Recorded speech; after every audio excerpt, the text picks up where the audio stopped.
During the holidays, I do a lot of baking. And I thought I would just show you the basic ingredients that anybody who likes to bake should have on hand. Start, of course, with flour. All-purpose, unbleached flour is really great to have. I store all my flours in large-mouth glass jars like this. These canisters are nice. They're easy to find. I have them up on a shelf. And it also, to have a big, wide mouth like this, makes it very easy to dip and measure. This is a great way to store flour. Sugar, too, is kept in clear glass jars. Again, easy dipping the cup measure right into the jar. And if you are watching your calories, it's great to have this new product on hand, Truvia Baking Blend. And butter, lots and lots of butter for baking at the holidays.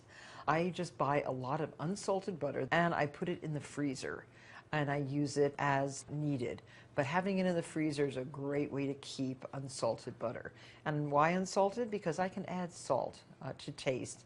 Nuts kept in airtight containers like this, pecans, walnuts, should all be stored at room temperature in a cool, dark place.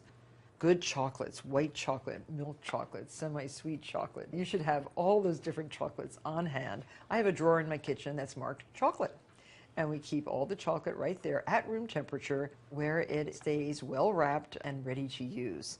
Spices, you know, people get spices and they say, oh, that will last me for years. Well, spices do lose their strength. And you should check every now and then that the spices are fresh enough.